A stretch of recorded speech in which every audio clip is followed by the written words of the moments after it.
மறக்காம சர்ப்ரைஸ் பண்ணுங்க. Thank you. Now, when I first started playing the Kann, the move I had favored was e6, but after suffering one tough loss, I decided to drop this move. But after doing some recent research on it, I realized that my perception of the move was just was influenced by the negative emotions that I had when I lost the game in this line. And with a little bit more patchwork, this is probably fully playable and maybe one of the best lines against fantasy.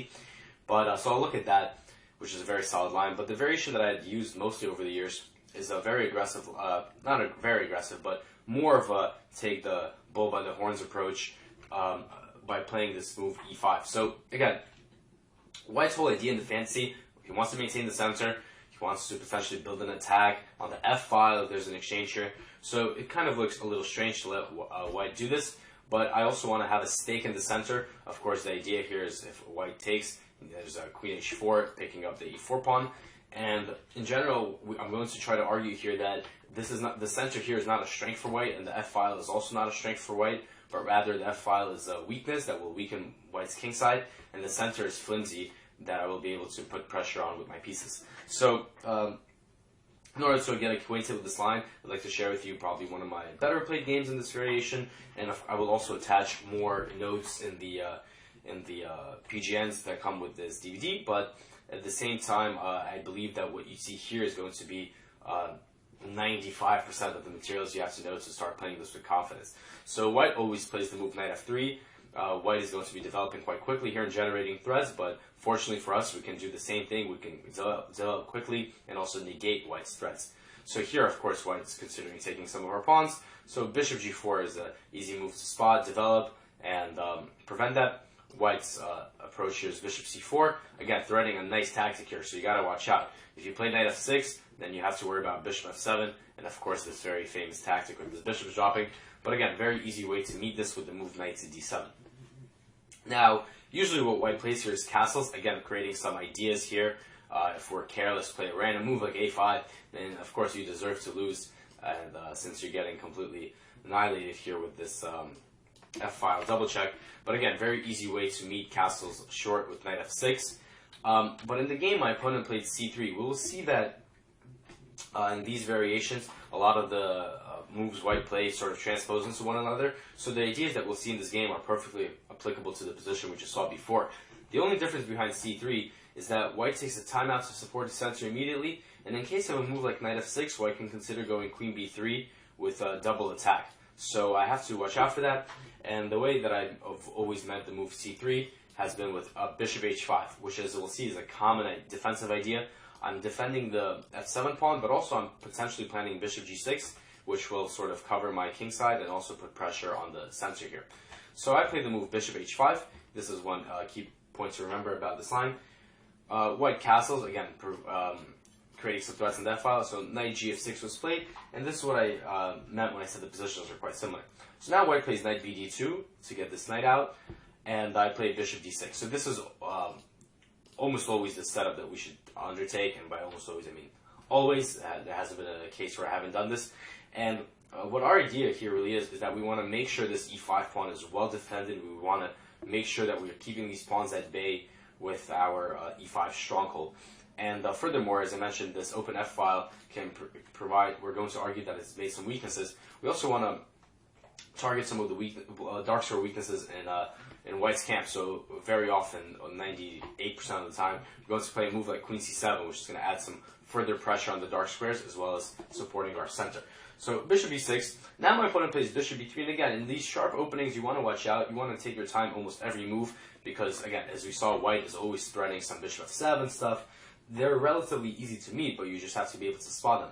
With his latest move, my opponent prepared a nasty surprise for me. If I was to blindly castle here, he would play knight c4, activating this knight and now creating a double attack, which would be quite unpleasant to meet. So instead, I simply played the move b5, completely taking away that option. This is also a common idea against knight c4 in general, and a common idea to simply gain some space. And we'll also see this is a really common idea in conjunction with c5, which we'll actually see in this game. White now plays a4, trying to sort of probe, but a6 is good enough.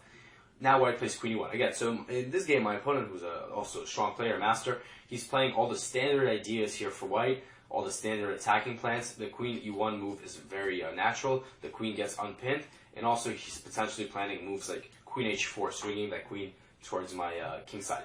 So I castled here, and now he plays knight h4, targeting the f5 square. So again, now I play the move bishop g6, which we already discussed, dropping back, controlling the square. I'm ready to snap that knight off if it lands there. So my opponent decided to capture this bishop, and now pawn takes g6. Now during the game, I was actually a little bit worried when I lost this bishop, because now this bishop in b3 can be quite powerful if left unchecked. So I really need to do something about it. But fortunately, I was able to use a very typical plan for this structure on the very next move. My opponent played knight f3, and here's a plan that I mentioned before, the move c5. It's a very, very important plan that works in a lot of cases here. Of course, normally I would go for moves like queen c7 and rook e8, but here I needed to play with a little bit more urgency, because I was starting to worry about moves like knight g5, adding some pressure to f7, and then even queen h4, potentially targeting a checkmate on the h7 square. So this move c5 comes just in time to ensure that my position will not be devoid of counterplay. So the main idea behind c5 here is, of course, I'm putting more pressure on the center, but also I want to play a move like c4. In the game, my opponent took on c5, but he should have preferred a move like d5. But after d5, I will play c4, bishop to c2, and now this bishop is, of course, no longer a powerful piece. It's stuck behind all the pawns, and this pawn on c4 is giving me some additional space. So not only do I have the possibility of using some of these dark squares against the king, I also would like to play a move like knight c5, which would be a great outpost for my knight. I would be targeting some weaknesses in my opponent's camp, as well as some potential pawns. Still, this is what white should have preferred, because in the game, he played pawn takes c5, knight takes c5, bishop c2. Now, I guess my opponent underestimated the move b takes a4. Normally in chess, players don't really think that it's easy to miss such a move, because players don't really consider their opponents getting some double isolated pawns, especially on the rook file where they're quite weak. But here, it was a perfectly good move, because first of all, the pawn is immune since e4 is hanging, and second of all, this also gives me the b3 outpost. And after the further move king h1 from my opponent, getting away from some of these dark square ideas, I simply played the move rook b8, which now also gives me another advantage behind trading on a4. I get the open b file. I'm toying with knight b3 ideas all the time, and I'm also up a pawn, by the way. Don't forget, I have an extra pawn because I grabbed the a4. And I ended up winning this game in a pretty nice fashion. Again, for the sake of time, I'm not going to show this whole game, but you can definitely find it attached to the PGA. So, again, I think this game excerpt is very comprehensive in giving you a repertoire against the fantasy regarding pawn e4, and e5. There are some other options white may try here, but generally, if you're aware of these ideas in black's position, so of course in the game we looked at c3, bishop h5. Sure, we can even list that here, but castles, knight f6, for example, a lot of the times white goes c3 here anyway. In this position, it's actually possible to play bishop d6, because there's a variation here where white wins the b7 pawn, but gets his king under huge attack. But, of course, bishop h5 would transpose into what we looked at. So, bishop e6 is also a perfectly reasonable move. White often plays moves like bishop g5, or bishop e3, or knight d2, but against all these options, let's say bishop g5, our plan is going to be the same here. We always have b5, c5 in the cards, and as I've already alluded to, we want to play queen c7, and a lot of the times rook e8, a lot of times the a rook actually, because the f rook is defending f7, and this would not only strengthen the e5 pawn, but put pressure on e4. Again, I will attach additional notes in the PGN, but just knowing this setup and getting some experience in this line, basically the approach I took, and I think one that would be going a long way for you as well. Now, the other option I have against the fantasy is the move e6, which is sort of like a French Caro Kann type of thing, maybe more like a French here. But I actually quite like the philosophy behind this move. Basically, the idea here being that we're going to get a very solid game here. We're not going to open up the position. We don't want to play into white's hands of just going for this tactical or attacking game. We're going to try to frustrate our opponent. So here white has two main options. The main move by far is knight c3, just developing and putting pressure in the center. Before we get to that move, I can also mention the move bishop e3. This is quite popular as well, because some players don't like allowing this pin with bishop b4 against their king. So they try to cheat their way with bishop e3. Maybe this knight is going to go to d2. But a very unpleasant idea and a common motif in this variation is the move queen to b6. So this move is very multi-purpose. First of all, we're targeting this pawn on b2. So for example, if white plays a slow move like queen c1, then we can strike quickly with c5, which is the second idea of the queen. Put pressure in the center and support c5. White has tried knight d2 here, but here it's actually safe to take on b2 because the center is so locked up. And after bishop d3, queen a3, I believe black is completely fine here, has an extra pawn. Very easy to develop here, knight d7, knight f6, bishop e7. Of course, white may have some potential initiative here. The pawn at f3 is awkward, not letting this knight develop, not letting this queen out.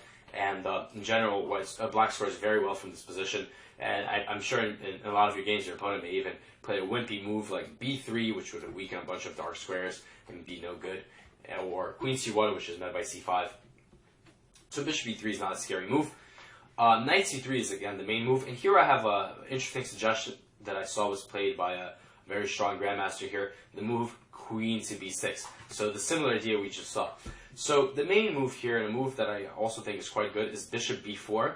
The idea is to put pressure in the center. A lot of the times white plays this move queen d3 here in order to support the knight and the center. And I quite like these positions for black because our play is really simple here. First of all, we're just going to develop knight f6, put pressure in the center. But the main plan for black here is to play b6, bishop a6. Target this queen a little more, and of course this bishop on c8 is could be not a very impressive piece since it's blocked by all these pawns. So I quite like this variation. However, I believe while maybe objectively not that scary, the simple move a3 for white here can be a little bit annoying because our main option can be best option is probably to take this knight. This does ruin white's pawn structure, but it gives him this bishop pair. And furthermore, a lot of times what black does here is to take on e4, and we're going to win a pawn because of queen h4 check. But again, I'm not so interested in pawn grabbing in this. I mean, if you want to play an aggressive game, then I like e5. In this version, I'm not really keen on pawn grabbing because simply white has all these the open diagonals and files for his pieces. So while black can defend, I think in practice can be a little unpleasant. So I like this move queen b6 here because it's quite unusual and also poses some problems here for white because it's really difficult for him to develop because this pawn on b2 is hanging. So in almost all the games, white has preferred this move a3. Again, the queen b6 is very useful, putting pressure on the center. If we're left alone, we're going to play moves like knight f6. And by the way, if it's really hard for white to also develop here because this pawn on d4 is under pressure. So for example, forgetting about bishop d3. So not very clear how white should develop here. So it's quite logical that he plays this move a3. The whole idea here is after black makes a move, white can play bishop e3 and now queen b2. So for example, let me put this on the board. I'll play a random move. This pawn will now be immune because the queen is trapped. a3 took away the b4 square and the a3 square. So this is a quite typical cunning idea. But it also spends a move on sort of this flank development. But a3 is kind of useful. It does prevent bishop b4 and also prevent bishop b2. But still, I think queen b6 is more useful than the move a3. And here I'd like to knight to f6, putting some pressure on the center. If white ever goes e5, we always have the comfortable d7 retreat square. And then we're going to follow with c5, knight c6. Very French type position here. So white has generally preferred bishop e3 here, which was the whole idea behind a3. And now I like this sneaky move, knight to d7. Sneaky, I say, because now white can't play the move pawn e5 because of knight takes e5. Of course, taking advantage of the pin against the bishop. So, yeah, I quite like this position for black, for example. If white plays a move like bishop d3, then c5 is very strong already, which the knight on d7 was supporting, in case of like moves like knight a4. So, and white center is under great pressure here.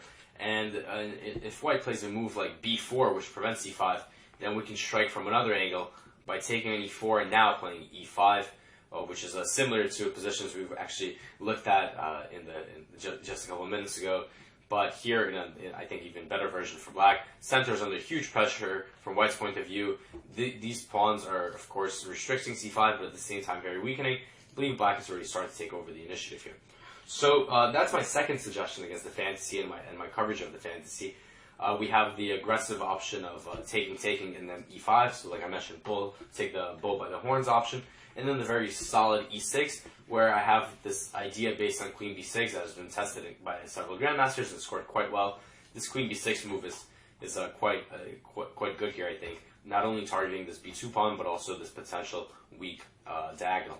So that's the fantasy variation. And now we're going to move on to